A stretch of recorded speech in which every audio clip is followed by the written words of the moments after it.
Economics for बीबी में आप सभी का स्वागत है। सेमेस्टर 5 22-26 के जितने छात्र उन सभी का एग्जाम प्रोग्राम जारी कर दिया गया है। उसी के साथ आज हम मेजर पेपर 9 को मोस्ट इंपॉर्टेंट क्वेश्चन के तरीके से लाए हैं आप सभी के बीच में। देखिए, मेजर पेपर 9 में आप सभी को इंट्रोडक्शन टू इकोनोमेट्रिक के बारे में पढ़ना है, अर्थात अर्थमिति का परिचय। तो दोस्तों, इसके अंतर्गत हमने सिलेबस को पूरी तरह से डिस्कस कर चुका हूं। अगर अभी तक आप सिलेबस नहीं देखे तो हमारे डिस्क्रिप्शन पे लिंक है, जाके आप पूरी तरह से इकोनॉमिक्स मेजर पेपर 9 का सिलेबस को पूरी तरह से समझ सकते हैं, वहाँ पर डिस्कस कर सकते हैं। उसी के साथ आज हम मोस्ट इंपॉर्टेंट क्वेश्चन के साथ आप सभी के बीच में आए हैं। और मोस्ट इंपॉर्टेंट क्वेश्चन में आप सभी को दोस्तों एकदम बारीकी से बताया जाएगा किस प्रकार से आप एग्जाम में लिखेंगे। उसके अंतर्गत दोस्तों हमने क्या किया है कि एक क्वेश्चन के अंतर्गत दोस्तों हमने 4 प्रश्न बनाए हैं। उसी एक ही क्वेश्चन में आपको 4 प्रश्न की आंसर देखने को मिलेगा। हो सकता है ये 15 नंबर में पूछ लिया जाए दोस्तों, इसलिए हमने 4 क्वेश्चन को एक प्रश्न में बनाया है, ताकि अगर आप एक वीडियो को देखते हैं तो आप 4 प्रश्न को कवर कर रहे हैं। आइए इस वीडियो के अंतर्गत कौन सा ऐसा मोस्ट इंपॉर्टेंट क्वेश्चन है जो आज इस वीडियो के अंतर्गत होने वाला है। आइए वीडियो को आप हमारे स्क्रीन पे देख रहे हैं। स्क्रीन पे आपको देखने को मिल रहा है क्या, पहला प्रश्न में अर्थमिति कर क्या अर्थ है, ठीक है। उसके बाद अगर हम देखें तो इस परिभाषा कीजिए, इसके महत्व एवं क्षेत्र बतलाइए, इसकी परिसीमाएं की व्याख्या कीजिए। दोस्तों यहाँ पे आप देख सकते हैं 4 प्रश्न के अंतर्गत बन रहा है दोस्तों। अगर इंग्लिश अगर हम देखा जाए तो what is the meaning of econometric, define it, statistics in signification and scope, explain it's limitation.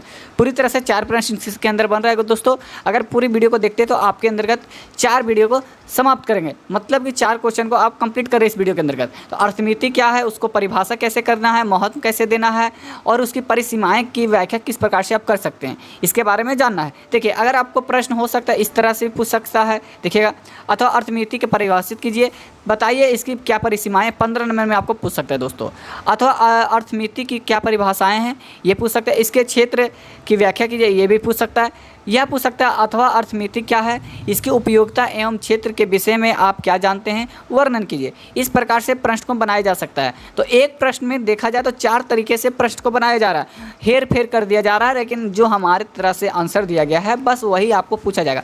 अर्थमिति पूछ दे, अर्थमिति को कुछ भी लेकर पूछा जाए तो एकदम हमारे अनुसार जो बताया जाएगा आंसर, उसी को आपको बतलाना है। आइए वीडियो को शुरू करते हैं, अब पूरी बारीकी से देखते हैं किस प्रकार से आंसर को देखिए। सबसे पहले आप सभी को बतलाया गया है कि अर्थमिति शब्द का सर्वप्रथम परिचयन सन 1926 में नब्बे अर्थशास्त्र एवं सांख्यिकी कवि रेनर फ्रिंचन कराया था। वास्तव में यह शब्द बायोमेट्रिक नामक शब्द से लिया गया था। इसकी संख्या 19वीं शताब्दी अंत में जीव विज्ञान की सांख्यिकी विधियों के उपयोग करने की गई थी। क्यों किया गया था? सांख्यिकी विधियों के लिए, ठीक है। अर्थमिति नामक शब्द अंग्रेजी में इकोनोमेट्रिक कहा जाता है। शब्द का हिंदी रूपांतरण जो क्रमशः 3 शब्दों से लिया गया है, यह मिलकर बनाया गया है। इको मतलब मैट्रिक, इकोमेट्रिक एंड CS। अब तीनों कहाँ से उठलाया गया, देखिए तीनों कहाँ से लिया गया, इसको बारे में बताना है। इन तीनों शब्दों का इको मतलब इकोनॉमिक्स से, मैट्रिक मतलब मैथमेटिक्स से, ES मतलब स्टैटिक्स से लिया गया। अगर इकोनॉमिक्स देखें, मैथमेटिक्स देखें, स्टैटिक्स देखें तो तीनों मैथ ही से बिलोंग करता है, तो मैथ सब्जेक्ट से ही लिया गया है। इन शब्दों से उदीकरण हमारा आस यह है कि अर्थमिति या आर्थिक समस्याओं का विश्लेषण गणितीय एवं सांख्यिकीय तकनीकी के आधार पर किया जाता है। यह बात अपनी जगह बिल्कुल सही है कि आर्थिक विश्लेषण में अर्थमिति का प्रयोग इतना जटिल कार्य हो गया है जिसका वर्णन वाक्य में कर पाना असंभव है। भिन्न भिन्न अर्थशास्त्रियों अर्थमिति के विषय में अपना विचार प्रस्तुत किए हैं, ठीक है, परंतु कहना है कि किसी विशेष विद्वान की परिभाषा कसौटी पर खारे उतरती है। अगर एक विशेष विद्वान का राय लें तो कुछ ना कुछ उसमें परिवर्तन देखने को मिलता है। वह संभवतः ही होगा जिन अर्थशास्त्रियों ने अर्थमिति को प्रभावित किए हैं, परिभाषा किए हैं, अपने अपने विचार प्रस्तुत किए हैं। इसमें कुछ अर्थशास्त्रियों ने नाम बड़े आदर्श के साथ लिया जाता है, जैसे कि गोल्डवर्जर, लियो स्टोन, क्लाइन, टिंटनर, टीनवर्जन और सेमल्यूसियन और कुपमेसन्स एवं ऑस्कर लॉग आदि जैसे ये विद्वान थे। अब ये तो हमारा अर्थ हो गया, इसके अंतर्गत आपको अब क्या पढ़ना है, ये 4-5 जो विद्वान थे उनके अनुसार अब किस प्रकार से डिफिनेशन दिया गया है, अर्थात बोला जाए परिभाषा किस तरह किया गया। आइए अब परिभाषा को जानते हैं। हमने अगर इतना साइंटिस्ट का नाम याद रखते हैं, अगर 2 साइंटिस्ट का भी आप नाम एग्जाम में लिख देते हैं तो आपको आराम से 15 नंबर दे दिया जाएगा दोस्तों। तो हमने चाहा है कि सारे साइंटिस्ट का परिभाषा को दर्शाएंगे, ताकि 4 में अगर एक भी विद्वान का परिभाषा याद रहता है तो आप एग्जाम में लिखते हो तो आपको पूरा मार्क्स दे दिया जाएगा। इसलिए हमने सारे साइंटिस्ट का नाम को सारे साइंटिस्ट का क्या विचार रहा, उसको किस प्रकार से परिभाषा किए, उनको पूरी तरह से हमने इस वीडियो के अंतर्गत वर्णन किया। आइए उन सभी वर्णनों को पूरी बारीकी से समझते हुए आगे बढ़ेंगे। देखिए, अर्थमिति की परिभाषाएं। अर्थमिति शब्द में अनेक अर्थशास्त्रियों ने जो भिन्न भिन्न परिभाषाएं दी वो निम्नलिखित में हमने बताएंगे कि अलग अलग अर्थशास्त्रियों के अनुसार जिस प्रकार से परिभाषाएं दी गई है इकोनोमेट्री को या अर्थमिति को, उसको अलग अलग राय है। तो अलग अलग सभी के बारे में पढ़ेंगे ताकि क्या हो सके कि दो भी साइंटिस्ट याद रहेंगे, दो अर्थशास्त्री भी याद रहेंगे तो हमारे 15 नंबर मिल सकते हैं। चलिए, सबसे पहले प्रोफेसर जे टिनबर्जन के बारे में पढ़ेंगे। इसका कहना था कि अर्थमिति विज्ञान का वह क्षेत्र है जहां पर गणितीय अर्थशास्त्र तथा गणितीय सांख्यिकी सोच संयुक्त रूप से प्रयोग किया जाता है। उसके बाद इस प्रकार अर्थमिति एक तरह से उपयुक्त दो विद्वान के बीच सीमा रखा जिसने दोनों विज्ञानों के गुण तथा दोष दोनों का सम्मेलन हो जाता है। प्राप्त होने वाला गुण या तो दोनों विज्ञानों के नए नए संयोग माना जाएंगे या दूसरी ओर उनके द्वारा हानि होती है या अर्थमिति की विधियों में कुशलता प्राप्त करने के लिए उपयुक्त दोनों विज्ञानों का होना आवश्यक हो सक जाता है। उसके बाद देखिएगा विद्यार्थियों के लिए ग्रहण करना कठिन होता है। दोस्तों, ये प्रोफेसर जे टिनबर के अनुसार था। आइए अब दूसरे प्रोफेसर के बारे में पढ़ते हैं। LR क्लाइन के अनुसार किस प्रकार से है, उन्होंने अपने बुक एक टेक्स्ट ऑफ इकोनोमेट्रिक नामक एक पुस्तक छापी थी। उनमें उन्होंने क्या रखा है, नामक पुस्तक में लिखा है, आप अपनी विचार में अर्थमिति अर्थ विज्ञान के क्षेत्र में विशेष प्रकार की विधियों का अनुप्रयोग है जो आर्थिक सिद्धांतों का सत्यापन करने एवं संख्यात्मक परिणाम प्राप्त करने हेतु किया जाता है। दोस्तों, ठीक है। अब देखिए प्रोफेसर टिंटर द्वारा क्या लिखित है, अर्थमिति अर्थशास्त्र क्षेत्र तथा आर्थिक सिद्धांतों का सत्यापन करने तथा संख्यात्मक परिभाषाएं का प्रतिपन्न करने की गणितीय अर्थशास्त्र तथा सांख्यिकीय परिविधियां का अनुप्रयोग किस प्रकार से है। ठीक है। उसके बाद देखिए ऑक्सर लॉग के अनुसार क्या था, 1954 में प्रकाशित अपनी इंट्रोडक्शन टू इकोनोमेट्रिक नामक पुस्तक में लिखा है, अर्थमिति वह विज्ञान है, अर्थमिति को विज्ञान माना है जिसमें आर्थिक जीवन में घटित, जो आर्थिक जीवन मतलब कि मुझे पैसा में दिक्कत हो रही है, लेन देन में दिक्कत हो रही है, उसमें जो घटित ठोस परिणाम नियमों को निर्धारण सांख्यिकी विधि द्वारा किया जाता है। मान लीजिए मेरे पास पैसा घट गया तो किस प्रकार से घटा, तो उसको परिणात्मक नियमों निर्धारण सांख्यिकी मतलब स्टैटिक्स के रूप से किया जाता है। ठीक है दोस्तों। उसके बाद देखिए अर्थमिति की परिभाषाएं विषय के सैमुएल्सन कैप्सन्स के तथा स्टोन लिखते हैं, अर्थमिति आर्थिक घटनाओं मतलब जो हमारे पास मान लिया पैसा खत्म हो गया तो परिणात्मक विश्लेषण यह है, अनुमति योग तथा निष्कर्ष प्राप्त करने की उचित विधियों के संदर्भ में सागमी सिद्धांतों का विकास तथा उनके प्रपेशन की आधारित करते हैं। ठीक है। उसके बाद नेक्स्ट अर्थशास्त्र के बारे में पढ़ेंगे, माइकल डी इलेक्ट्रोगेटर, ठीक है, इंटीग्रेटर के शब्द में अर्थमिति की परिभाषा इस प्रकार की जाती है, अर्थमिति अर्थशास्त्र की वह शाखा है जिसका संबंध आर्थिक संबंध के अनुभविक आंकलन होता है। इकोनोमेट्रिक शब्द मैट्रिक शब्द मापा को संबंधित करता है। इस प्रकार कहा जा सकता है अर्थमिति का आर्थिक संबंध को मापने का कार्य ही संबंध है। चलिए अब नेक्स्ट प्रोफेसर के द्वारा पढ़ते, प्रोफेसर A.S. गोल्डबर्गर द्वारा क्या बताया गया है, अर्थमिति का आर्थिक सिद्धांत तथा आर्थिक वास्तविकताओं के बीच सेतु के रूप में परिभाषित किया गया। उनके अनुसार अर्थमिति सिद्धांत का प्रमुख अध्यय आर्थिक सिद्धांत का यथार्थ संबंधों तथा आर्थिक वास्तविकता के संबंध में मध्य के एक सेतु प्रदान करना है। ठीक है। उसके बाद कहा गया है अर्थमितिज्ञों द्वारा दी गई उपयुक्त परिभाषाओं के आधार पर कहा जा सकता है कि अर्थमिति अर्थशास्त्र के गणित तथा सांख्यिकी एवं सहयोग है। मतलब कि अर्थमिति का अगर हम परिभाषा समझे सिंपल सा, ये अर्थमिति क्या है, किससे लिया गया, अर्थशास्त्र से लिया गया है, गणित को लिया गया है और सांख्यिकी को लिया गया। तीनों को मिलाकर दोस्तों अर्थमिति को बनाया गया, जिसका उद्देश्य विविध आर्थिक संबंधों के प्रचलनों के लिए संख्यात्मक माना प्राप्त करना है। आर्थिक सिद्धांत सत्यता की जांच करना होता है। इस प्रकार अर्थमिति आर्थिक विश्लेषण एवं अनुसंधान की ऐसी विशेष विधियां हैं जिसके द्वारा आर्थिक सिद्धांतों को गणितीय रूप देकर आर्थिक घटनाओं के अनुभवी प्रक्षेपण में जोड़ा जाता है। आर्थिक घटनाएं सांख्यिकी व अर्थमिति के लिए संख्यात्मक आंकड़े उपलब्ध करती है और इस अर्थमिति की सफलता सही आंकड़े की उपलब्धता पर निर्भर करती है। दोस्तों देखिए दोस्तों, अब हम पढ़ेंगे अर्थमिति का क्षेत्र एवं महत्व किस प्रकार से, ठीक है। तो यदि कहा जाए कि आज के युग में अर्थमिति का अर्थशास्त्र का युग, तो कहना गलत ना होगा, क्योंकि वर्तमान में अर्थमिति अर्थशास्त्र का एक विषय बन गया है। हम देख रहे हैं कि दिन प्रतिदिन इसका महत्व बढ़ता जा रहा है, ठीक है। इस महत्व के कारण उनके क्षेत्र प्रभावित भी दिन प्रतिदिन हो जा रही है, ठीक है। उसके साथ अर्थमिति का विषय में सरल तथा जटिल गणितीय सरल सांख्यिकी तकनीकी का प्रयोग दोबारा हो रहा है, जिसमें आर्थिक विश्लेषण उपयोगी सिद्धांत होता चला आ रहा है। क्योंकि आर्थिक विश्लेषण में यह महत्वपूर्ण भूमिका निभा रहा है। अर्थमिति एक ऐसा विषय है जिसका सहायता से नवीन सिद्धांतों तथा तथ्यों की खोज होती जाती है, जो नीति निर्धारकों के लिए महत्वपूर्ण होते हैं। आधुनिक युग में राज्य सरकार, व्यापारियों एवं अन्य आर्थिक विचारों द्वारा नीतियों को निर्धारित करने के अर्थमिति का प्रयोग व्यापक रूप से हो रहा है दोस्तों, ठीक है। अब देखिए, पहला क्या है, नीति का निर्धारण में सहायक, ठीक है। अर्थमिति का एक ऐसा विषय है जो नए नए संबंधों तथा सिद्धांतों स्थापित करता है तथा साथ साथ नीति का निर्धारण में मदद भी करता है।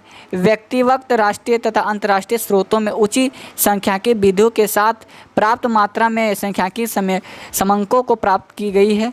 जिसके कारण समग्र साधन डाटा प्रोसेसिंग के लिए इलेक्ट्रॉनिक कंप्यूटर का आविष्कार किया गया है। आर्थिक विश्लेषण के विधियों में अनेक परिवर्तन हुए हैं। कंप्यूटर द्वारा समंक का हर प्रकार का उपयोग हो रही है, साथ उनके नए नए डिजाइन भी प्रस्तुत किए जा रहे हैं, ठीक है।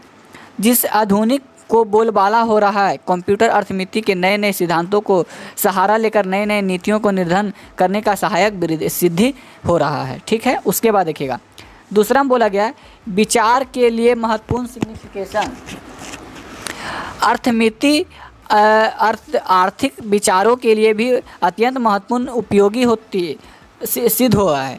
जहाँ एक और यह विषय आर्थिक विचारों को नए संबंध को स्थापित करने में मदद व दूसरी ओर पुरानी प्रेमियों को सिद्ध करने में भी सहायता करता है। यदि देखा जाए तो आर्थिक प्रेमियों का विश्लेषण करने हेतु अर्थशास्त्री का अर्थमिति विषय ही सबसे उपयुक्त विषय होते हैं, ठीक है। उसके बाद तीसरा हम देखेंगे, तीसरा बताया गया नियोजित अर्थव्यवस्था के लिए महत्वपूर्ण, मतलब signification for a plan economic.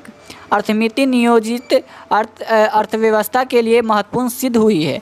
यह नियोजन अधिकारियों को प्रमुख समस्याओं, जिन संसाधनों को अधिकतम आवंटन रेखीय या ऑर्गेनिम द्वारा स्वतंत्र पूर्वक किया जाता है, हल अर्थमिति तकनीकी द्वारा पूर्वक करता है। अर्थमिति का विकास उन लोगों के लिए वरदान सिद्ध हुआ है जो अर्थशास्त्र में राज्य के हस्तक्षेप में उचित बदलते थे। इस प्रकार नियोजित अर्थव्यवस्था की समस्याओं को हल करने का अर्थमिति का महत्वपूर्ण सिद्ध हुई है। इस तथ्य से प्रभावित होकर डॉक्टर ANR शास्त्री ने स्पष्ट रूप से कहा है, सरकार द्वारा नियोजित ढंग से अर्थनीति का दिग्निर्देशन करने के लिए अर्थमिति का प्रयोग अत्यंत आवश्यक है, ठीक है दोस्तों। इसके बाद देखिएगा चौथा, उत्पादक के लिए महत्वपूर्ण। यदि कोई भी उत्पादक अपना अधिकतम उत्पादन कम कीमत पर करना चाहे तो वह रेखीय प्रोग्रामिंग, लीनियर प्रोग्रामिंग कहलाता है। यह लीनियर प्रोग्रामिंग का प्रयोग करता है, उद्देश्य में सफलता प्राप्त कर सकता है।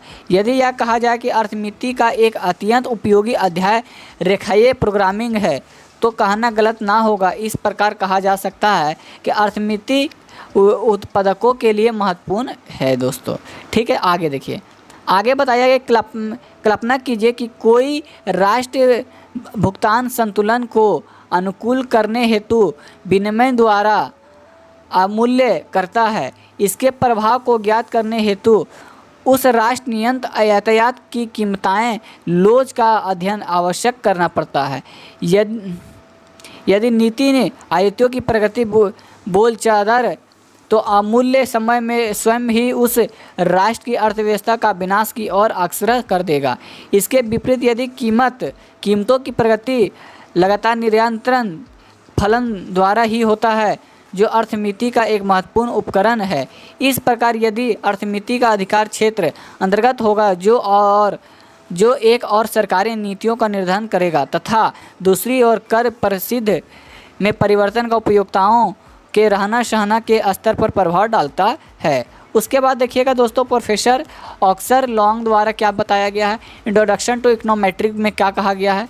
अर्थमिति का विकास प्रमुख रूप से 3 उद्देश्यों को दृष्टिगत रखकर हुआ है। पहला, व्यापार चक्र की भविष्यवाणी, बाजार शोध का तथा प्रोग्रामिंग का सिद्धांत। यथा मैं कह सकता है, अर्थमिति न केवल उत्पादक व्यापार सरकार के लिए महत्वपूर्ण बल्कि आर्थिक घटनाओं की विवेकपूर्ण गुणवत्ताओं में भी मदद करती है। यह केवल आदर्श अर्थशास्त्रियों में महत्वपूर्ण बल्कि यह कल्याणकारी अर्थशास्त्र भी महत्वपूर्ण है। वर्तमान युग में अर्थशास्त्रियों हेतु अर्थमिति एक प्रकाश पूंजी के रूप में अर्थमिति के उद्देश्य, ठीक है। ऑब्जेक्टिव ऑफ इकोनोमेट्रिक क्या है, यहाँ पे ध्यान दीजिएगा। अर्थमिति के मुख्य उद्देश्य निम्न प्रकार से हैं। पहला, आर्थिक नीतियों तथा सिद्धांतों का सत्यापन, ठीक है। यह बिल्कुल सत्य है कि अर्थमिति आर्थिक नीतियों के निर्धारण एवं सहायक है। अर्थमिति का रेखीय प्रोग्रामिंग नामक तकनीकी सहायता के द्वारा निर्धारित होता है, जो यह निर्धारित करना कि चुने हुए साधन से अधिकतम उत्पादन कम से कम लागत पर किसी प्रकार संभव है। व्यापार नीति निश्चित करने आवश्यक है कि मालूम किया जाए कि निर्यातित पर वस्तु की मांग की लोच क्या है। मांग की लोच का अनुमान अर्थमिति को आधार मानकर ही ज्ञात किया जा सकता है, ठीक है। दूसरा में, बाजार के शोध कारण में क्या हुआ, टू मेक मार्केट रिसर्च में अर्थमिति का एक और मुख्य उद्देश्य बाजार शोध करना। बाजार शोध के अंतर्गत मांगा तथा पूर्ति लोचों का अध्ययन होना। देखिएगा, अब बाजार शोध करना किस प्रकार से, अर्थमिति का एक और मुख्य उद्देश्य बाजार शोध करना है, मतलब कि रिसर्च। बाजार शोध का अंतर्गत मांग तथा पूर्ति लोच का अध्ययन होता है। मांग किस प्रकार से है, पूर्ति लोच किस प्रकार से है। कल्पना कीजिए कि सरकार हीरो होंडा मोटरसाइकिल की मांग घटने हेतु उन पर आर्थिक कर लगाती है। मांग घटने हेतु उन पर अतिरिक्त घाट लगाती है। यह हीरो होंडा मोटरसाइकिल की मांग की लोच पर निर्भर करेगा, किस प्रकार की उसकी डिमांड है। यदि मांग की लोच इकाई से अधिक हो, मतलब ज़्यादा हो, तो अतिरिक्त कर लाग देने का हीरो होंडा मोटरसाइकिल का विक्रय में भी कमी आ जाएगी। अगर अतिरिक्त कर लगा दिया जाए तो कमी आएगा। इसके अलावा यदि मांग की लोच इकाई से कम हो जाती है तो हीरो होंडा मोटरसाइकिल विक्रय में कई भी अक्सर नहीं पड़ेगा, अर्थात बिक्री निष्प्रभावी रहेगी, ठीक है। तीसरा देखिएगा, आर्थिक परिणामों में भावी अनुमानों की भविष्यवाणी करना। आर्थिक सिद्धांत मूल्यांकन तथा आर्थिक संबंधों के गुणनों के आंकलन के अलावा अर्थमितिक मॉडलों की मदद से भविष्यवाणी को भी कहा जा सकता है। इस प्रकार के आर्थिक भविष्यवाणी विकासशील देशों में आर्थिक विकास तथा विकसित अर्थशास्त्रियों अर्थव्यवस्थाओं के नियम दोनों ही महत्वपूर्ण होता है। इसके साथ साथ अर्थमिति का उद्देश्य आर्थिक उतार चढ़ाव विश्लेषण करना भी है। इन आर्थिक उतार चढ़ाव का विश्लेषण भविष्यकाल के लिए इसलिए किया जाता है ताकि भविष्यकाल में अर्थव्यवस्था में उत्पन्न होने वाली विपदाओं तथा कठिनाइयों से बच सके, जिससे अनुकूल व्यापारिक परिस्थितियों का विकास किया जा सके। अर्थमिति का उद्देश्य उन घटनाओं के लिए उचित आर्थिक नीतियों का प्रतिपादन करना है। प्रोफेसर तेवी में लिखा है कि अर्थमिति का प्राथमिक उद्देश्य प्राणात्मक मापन, आर्थिक घटना भविष्यवाणी करना तथा आर्थिक घटनाओं की परिकल्पनाओं का परीक्षण करना है, ठीक है। उदाहरण के लिए देखिएगा, के तौर पर उपभोग की सीमित प्रवृत्ति ज्ञात ही जाने निवेश गुना की गणना की जा सकती है। उसके बाद निवेश में वृद्धि करने से निहित मान्यताओं के आधार पर राष्ट्रीय आय में होने वाली 20% वृद्धि की भविष्यवाणी की जा सकती है। इस प्रकार हम कह सकते हैं कि अर्थशास्त्र जैसे ग्रंथ गणित तथा सांख्यिकी संयुक्त प्रयोग के में आर्थिक विश्लेषण की वर्ग समस्याओं का निराकरण करने में बहुत सहायता मिलती है, ठीक है।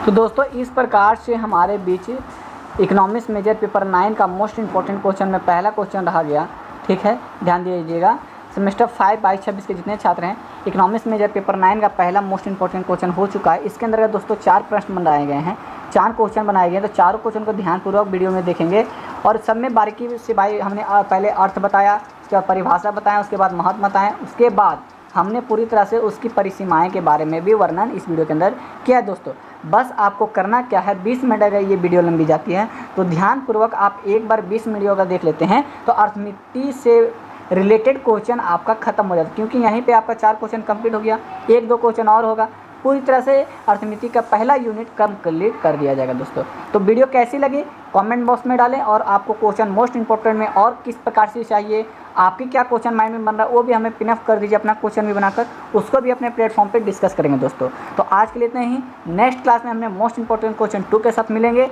और वीडियो अच्छी लगी तो आप पे डिपेंड करता है आप क्या करेंगे। तो आज के लिए इतना ही, जय हिंद जय भारत।